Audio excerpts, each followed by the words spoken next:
สวัสดีครับยินดีต้อนรับเข้าสู่ช่อง C Play นะครับผมกับเกม TGA โดยวันนี้เนี่ยเป็นการรีวิวเนาะตัวละครที่หลายคนถามหานะครับไม่ว่าจะเพื่อนคนไทยน้องคนไทยพี่คนไทยหรือต่างชาตินะครับก็คือตัวของมาดุอากิระเนาะตัวเจ้าสาวเดือนมิถุนายนนะครับก็คือตัวที่มาพร้อมกับโทกะแต่ว่ามาในรูปแบบของเชนแพ็กนั่นแหละนะก็คือตัวมันเนี่ยเขาบอกเลยว่าค่อนข้างที่จะเก่งมากๆนะครับจนถึงเข้าขั้นโกงเลยก็ว่าได้เนาะ การที่คุณอยู่ดีมีการอัพการ์ดเนี่ยมันจัดว่าเก่งหรือโกงในระดับหนึ่งเลยนะครับผมคือเรียกว่าถ้าโทกะเนี่ยเดิมตัวนี้เนาะถือปืนไรเฟิลนะครับการใส่อากิระยืนข้างหลังเนี่ยเหมือนจะเปลี่ยนไรเฟิลเป็น RPG เลยนะครับผมจากดาเมจที่แบบอาจจะขาดเกินบ้างๆนะนิดๆหน่อยๆนะครับผมแต่ว่าการที่มีอากิระอัพแรงให้เนี่ยโทกะมันยิงแรงตั้งแต่เทิร์นแรกเลยนะครับผมเนาะมาเรามาดูในเรื่องของสกิลของอากิระกันดีกว่านะครับผม ซึ่งเหมือนเดิมนะครับแปลไทยก็ค่อนข้างมั่วนะครับผมเนาะแปลไทยนี่พอตัวละครเข้าก็แปลมั่วทันทีแต่ว่าตอนอยู่ในเว็บตั้งแต่ตอนสปอยเนี่ยมันข้อมูลมันค่อนข้างแน่นกว่าเนาะมาเริ่มกันที่ลูกบอลนะครับลูกบอลสำรองก็มีผลนะครับก็คือลูกบอลทำงานจากข้างหลังได้เนาะตัวละครของเรานะครับ HP ต่ำกว่า 40% นะครับเมื่อตัวละครได้รับ2ลายบุคคลพร หลังจากที่ตัวละครของเราทำให้เป้าหมายออนแอร์นะครับการโจมตีทั้งหมดในทีมของเราเพิ่มขึ้น 1.5 ที่สุดสูงที่สุดก็คือ 7.5 นะครับเมื่อตัวละครของเราออนแอร์การป้องกันทุกคนในทีมของเราจะเพิ่มขึ้น 1% สูงสุด 5%หมายถึงอะไรนะครับก็คือถ้าตัวละครของเราเนี่ยต่ำกว่า 40%เป็นครั้งแรกนะตัวละครน่าจะตัวละครนั้นๆเนี่ยจะได้รับ2พรนะครับซึ่งก็คือบัฟเนาะพรก็คือเดฟเพิ่มขึ้น 10%นะครับเมื่อเอฟเฟกต์ที่สุดลงนะครับจะได้รับโล่ 10% ของ Max HP นะครับเริ่มต้นของผู้ไล่เป็นเวลา1เทิร์นนะครับแล้วก็เอฟเฟกต์ที่2ก็คือหากตัวละครของเราเนี่ยฝ่ายเราเนาะตีให้ทำให้เป้าหมายเกิดอาการวีคนะครับก็การโจมตีทั้งหมดของในทีมเราเนี่ยจะเพิ่มขึ้น 1.5 สูงสุดที่ 7.5 แต่ถ้าฝ่ายเราโดนตีนะครับเราก็ติดวีคเนาะจะเพิ่มการป้องกันให้ฝ่ายเรา 1% สูงสุด 5% ประมาณนี้นะครับก็คือถ้าเลือดต่ำกว่า 40% ก็จะได้รับบัฟนะครับ2สแต็กแล้วก็ถ้าเราตีอีกฝ่ายวีคเราได้พลังโจมตีถ้าเราโดนอีกฝ่ายตีวีคเราได้ป้องกันประมาณนี้นะครับผมต่อมาเอฟเฟกต์ Active Skill นะครับผมก็คือเป็นกา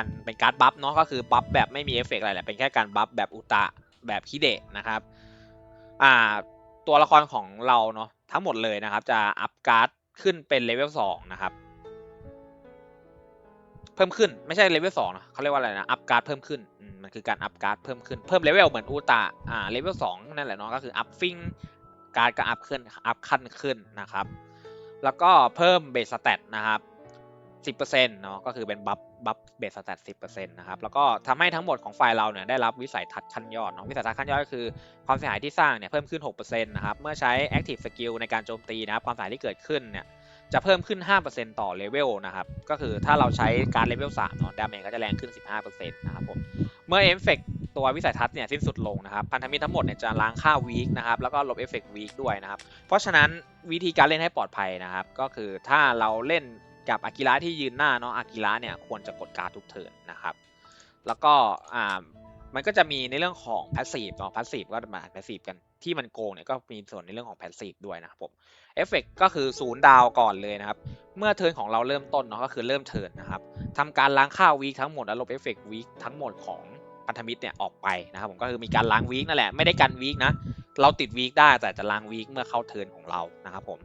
หลังจากที่พันธมิตรทั้งหมดเนี่ยใช้active skill นะครับในครั้งต่อไปนะครับตัวละครนั้นเนี่ยจะได้รับโล่นะครับ 20% ของ Max HP ของตัวละครนั้นๆนะครับเป็นเวลา1เทิร์นหาก Active Skill นั้นนะครับไม่มีการลบเอฟเฟกต์วีคเนาะพันธมิตรทั้งหมดเนี่ยจะสร้างความเสียหายจากการทักษะการใช้งานนะครับเพิ่มขึ้น 15%เป็นเวลา1เทิร์นนะครับแล้วก็ทักษะระดับ1ของพันธมิตรทั้งหมดจะเพิ่มขึ้นเป็นเลเวล2นะครับก็คือมีการอัพการ์ดเนาะจากเลเวล1เป็นเลเวล2นะครับเน้นนะจากเลเวล1เป็นเลเวล2เท่านั้นนะครับไม่ได้มีอัพจาก2ไป3แต่ว่าข้อดีของตัวละครนี้คือมันไปได้ทุกแท็กเนาะอย่าง CCG Ante RO ไม่มีองค์กรไปได้หมดเลยนะครับผมแล้วก็ทุกตัวเนี่ยสตาร์ทบนมือจะกลายเป็นขั้น2ทุกเทิร์นนะครับเพราะฉะนั้นมันค่อนข้างโกงในระดับหนึ่งเลยนะครับการที่คุณสตาร์ทการ์ดได้เลเวลเยอะกว่าคนอื่นมันโกงแน่ๆนะครับต่อมานะครับเอฟเฟกต์1ดาวเนาะเบสสแตทของฝ่ายเรานะครับเพิ่มขึ้น 18%และลดเบสสแตทศัตรูลง18%เนาะก็คือเพิ่มเรา18เพิ่มไม่ใช่ขออภัยเพิ่มเบสสแตทของเรา18ลดเบสสแตทอีกฝ่าย18 นะครับเท่ากับว่าจะมีช่องว่างระหว่างนี้ 36%เนาะยกเว้นแต่ว่าตัวละครจะบอกว่าไม่สามารถลดต่ำกว่าค่าเบสสแตทได้นะครับแต่ว่าก็ไม่ค่อยเห็นมาสักพักแล้วนะผมแต่ว่าตัวนี้ก็คือทำให้มีแคปเนี่ย 36% เลยนะครับผมช่องว่างเนาะบีทวีนนะครับช่องว่างระหว่างตัวละครแล้วก็หลังจากที่ตัวละครของฝ่ายเราตัวใดตัวหนึ่งนะครับได้รับความเสียหายจากการใช้งานความเสียหายจากทักษะที่ไม่ใช้งานงงไหมหรือความเสียหายเพิ่มเติมนะครับหมายความว่าตัวละครใดของเราเนี่ยโดนดาเมจแอคทีฟสกิลหรือดาเมจที่ไม่ใช่จากแอคทีฟสกิลหรือเป็นดาเมจเพิ่มเติมนะครับจะได้รับบัฟนะครับลดความเสียหายประเภทนั้นลงเนี่ย 20% นะครับเป็นเวลา1 เทิร์นตามประเภทความเสียหายที่ได้รับนะสูงสุด 60% ก็คือถ้าเราโดนซ้ำเนาะเราโดนแอคทีฟซ้ำ3 ใบแล้วก็จะโดนแอคทีฟเบาลง 60% แล้วถ้าแอคทีฟนั้นเนี่ยมันมีดาเมจเพิ่มเติมเท่ากับว่าเราก็โดนลดเราก็ได้รับดาเมจแอคทีฟลง 60 แล้วก็ความเสียหายเพิ่มเติมลดลงอีก 60 นะครับมันลดเยอะมากเนาะต่อมานะครับมีผลกับตัวสำรองเหมือนกันก็คือ3 ดาวเนาะใช่3 ดาวนะครับเมื่อระดับทักษะของตัวละครใดตัวละครหนึ่งของเราเพิ่มขึ้นนะครับหรือตัวละครนั้นเนี่ยได้รับความเสียหายจากแอคทีฟสกิลตัวละครนั้นจะได้รับพรนะครับสูงสุด8 สแต็กนะครับซึ่งจะได้รับ1 สแต็กทุกที่เงื่อนไขสำเร็จเนาะเมื่อเดินของเราเริ่มต้นนะครับให้ลบพรทั้งหมดออกนะครับสำหรับพรแต่ละอันที่ถูกลบออกเนี่ยความสามารถด้านการโจมตีนะครับผมของตัวละครนั้นจะเพิ่มขึ้นสูงสุด8 สแต็กนะครับสแต็กละ 4% ก็คือ 32% นะครับผมเมื่อเริ่มการต่อสู้เนี่ยทั้งหมดพันธมิตรทั้งหมดจะได้รับพรทันที2พรนะก็คือเป็น8% นะครับผมได้ด้านการโจมตีเนาะประมาณนี้ส่วนการอัพดาวนะครับผมก็มีหลักๆน่าจะไม่ผิดน่าจะมี3 อันนะก็คือนี้เนาะมีสำรองก็มีผลเมื่อตัวละครของเราเสียโล่นะครับการโจมตีเพิ่มขึ้นระหว่างรอบก็คือ 5% นะครับผมมีไหนแม่นี่ตัวละครของเราอัตราคริเพิ่มขึ้น 5% นะครับแล้วก็อีกอันนึงนี่ครับก็คือความสามารถด้านการป้องกันของตัวละครของฝ่ายเราเพิ่มขึ้นในรอบแรก 6% นะครับผมอันนี้คือสำคัญเนาะแล้วก็มีการหลุมดำด้วยนะครับถ้าใครจะเอาไปลงเล่นกับ CCG เนาะเล่นได้แค่กับ CCG นะถ้าลงเล่นข้างหน้านะครับต่อมาที่เราจะรีวิวก็ขอบเขตตันแล้วนะครับเซลก็ใส่เซลกากๆไปเนาะเพราะว่าไปยืนหลังนะครับศักยภาพก็เป็นศักยภาพสำหรับยืนหลังเนาะที่เราใช้ประจำก็คือกังฟู9 อันนะครับปะเราจะไปเทส PVP กันโดยเราจะเล่นกับทีมของ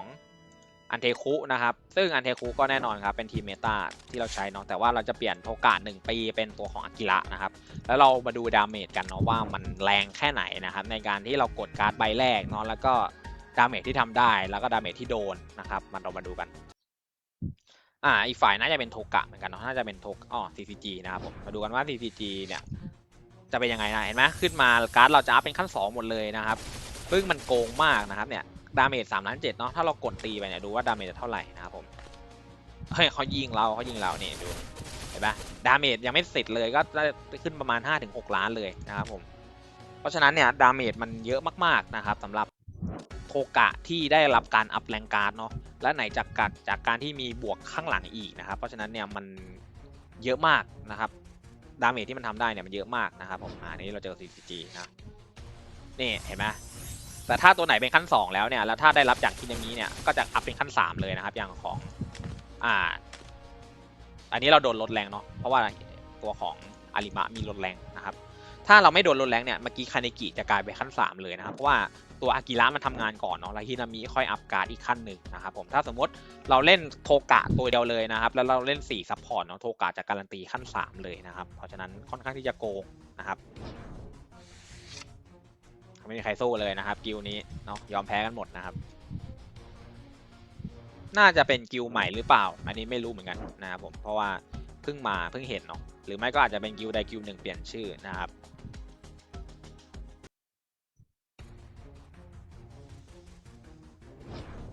โดนตีหน่อยเดี๋ยวยอมให้โดนตีหน่อยเดี๋ยวยอมให้แต่ถ้าสมมติอย่างเมื่อกี้เนาะมีเคสที่ว่าตัวของคาเนกินะครับการ์ดมันหล่นมาติดกันเนาะมันอัพขั้น2มันก็ลงกันเป็นขั้น3นะครับโอ้อันนี้เจอเน็ตนะครับ RO นะครับผมดูดาเมจครับ3 ล้าน 7นะครับอันนี้คือแพสซีฟเนาะแล้วเดี๋ยวดูว่าถ้ากดการ์ดจะแรงแค่ไหนนะครับผม8 ล้าน 9เห็นไหมถ้าเทียบกันกับการ์ดเลเวล1มันคนละเรื่องแน่ๆครับมันไม่ต้องห่วงเลยครับมันคนละเรื่องแบบ 100% นะครับถ้าเป็นการ์ดเลเวล2เนี่ยเนาะคือโทกะมันแรงอยู่แล้วและการที่อยู่ดีได้อัพแรงเนี่ยมันเป็นอะไรที่ใช้คำว่านรกมากๆนะครับสำหรับคนที่สู้ด้วยนะครับผม เดี๋ยวจะมีคลิปคิดว่าน่าจะทำคลิปแหละเนาะเป็นคลิป4ซัพพอร์ตแล้วก็โทกะ1ตัวนะครับมาดูกันว่าโทกะเนี่ยจะแรงแค่ไหนเนาะที่คิดว่าน่าจะเป็นฮินามิเนาะแล้วก็อันนี้เนี่ยน่าจะเป็นฮิเดะแล้วก็เป็นโทกะ1ปีนะครับข้างหลังก็เป็นอากิระแต่ว่าอากิระเนี่ยเดี๋ยวผมจะเทสทุกทีมเลยเนาะอันนี้เป็นคลิปของอันเทนะเดี๋ยวเราจะเล่นทั้งไม่มีองค์กร CCG และ RO นะครับก็คือ ID เนี้ยเราเคยบอกไปแล้วเนาะว่า CCG เราไม่ได้ปั้นไปหลายตัวเลยนะครับเพราะว่าไม่ได้สุ่มเนาะแต่มาดูกันว่าอากิระเนี่ยมันจะทำให้ CCG ที่ไม่ได้ปั้นเลยเนี่ยกลับมาเล่นได้ไหมนะครับผมหรือ RO ในเมตาที่ตอนนี้โดนเขาลุมยำเนี่ยการที่มีอากิระมันจะดีขึ้นหรือเปล่านะครับเดี๋ยวเรามาดูกันเนาะ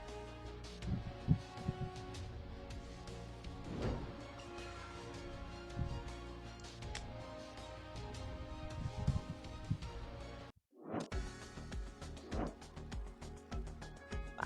กดกันต่อส่วนตัวจากที่แอบเทสมาเนาะพอรู้สึกว่า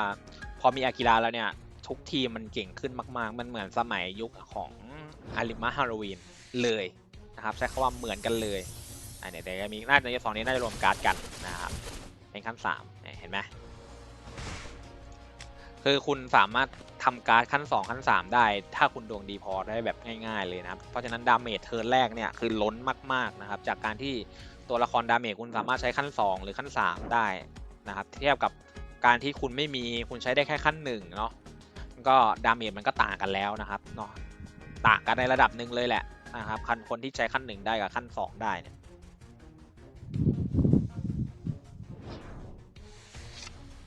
ก็รวมการ์ดนะครับนะครับ CCG ก็ยืนไม่ไหวนะผมบอกเลยว่า CCG ก็ยืนต่อหน้าอันโทกะไม่ไหวครับเพราะว่ามันแรงมากครับแรงเกินไปครับล่วงหมดครับยืนไม่ได้แน่นอนครับไม่มีทีมไหนยืนได้นอกจากอันเทด้วยกันเองนะครับผมแต่ว่าไม่มีองค์กรก็ยังสู้อันเทได้นะถ้าได้เปิดก่อนแล้วก็สามารถปิดโทกะได้นะครับโทกะเป็นตัวที่ควรโดนเล็งเป็นตัวแรกนะครับอันนี้เน้นย้ำเลยนะไม่ว่าจะเล่นแท็กไหนควรเล็งโทกะก่อนนะครับถ้าโทกะยังอยู่แล้วเนี่ยผมบอกเลยว่าลำบากครับต่อให้ฮินามิล่วงโทกะมันก็ยังแรงนะครับ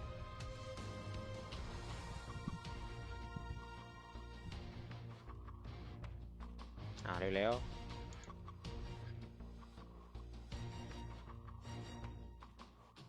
เร็วสิบอทเล่นไม่ขึ้นเลยนะครับขึ้นบล็อกนะครับ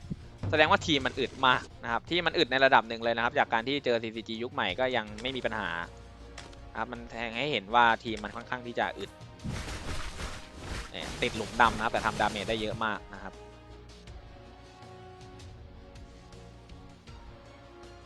เห็นไหมอากิระนี่ค่อนข้างดีนะครับถ้าใครมีงบก็แนะนำครับทำติดไว้สัก6 ดาวก็ได้ครับผมตัวมันเก่งเนาะถ้าถึงเวลาที่ต้องใช้แล้วมันไม่มีเนี่ยมันก็จะรู้งี้นะครับผมเนาะรู้อะไรไม่สู้รู้งี้นะครับก็ไม่อยากให้หลายๆคนพลาดเนาะก็คือถ้าใครมีงบก็ทำไว้นะครับ0 ดาว 1 ดาวแล้วก็ใช้เหรียญยัดเอาก็ได้นะครับผมเนาะถ้าถึงเวลานั้น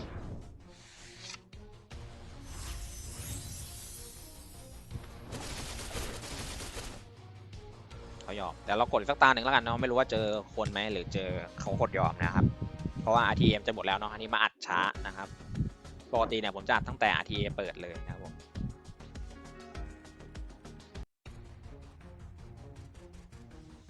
เจอ RO นะครับเดี๋ยวเมื่อเขาก่อนถ้าเขาไม่ยอมเดี๋ยวเราออกให้นะครับ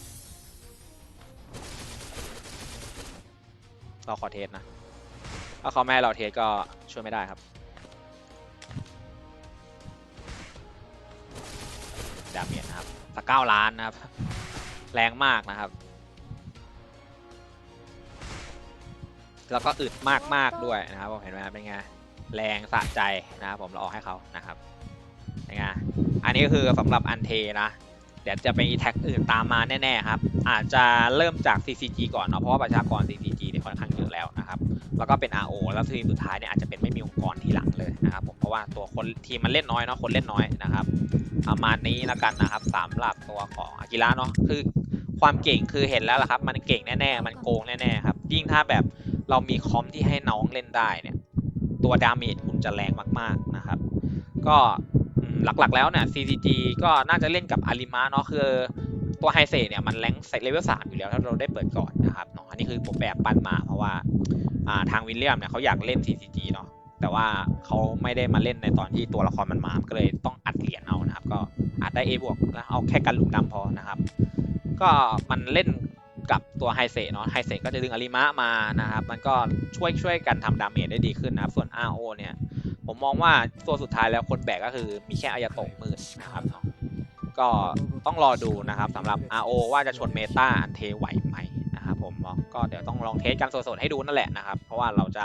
ไม่เทสลึกข้างหลังเนาะถ้าไม่ใช่คลิปเจาะลึกนะครับเนาะก็เทสเซอร์ไพรส์กันเลยแพ้ก็คือแพ้ชนะก็คือชนะไม่มีอะไรมากครับอย่าลืมว่าถ้า RO ตอนนี้มันแพ้อยู่แล้วเนาะมันแพ้อยู่แล้วการที่มีอากิระมาเนี่ยถ้ามันทำให้สู้วันเทได้ดีขึ้นนะครับเราก็ต้องให้เครดิตอากิระเนาะว่าตัวละครมันเก่งจริงนะครับจากทีมที่สู้ไม่ได้เลยแต่กลับขึ้นมาสูสีได้เนี่ยมันก็ต้องเป็นเครดิตของเขานะครับเราไม่สามารถที่จะมองข้ามตรงนี้ได้นะประมาณนี้นะครับผมสำหรับอากิระนะผมไว้เจอกันกับอากิระในทีมหน้านะครับผมสำหรับอากิระทีมมันเนคุลาไปก่อนครับเจอกันคลิปหน้าผมสวัสดีครับ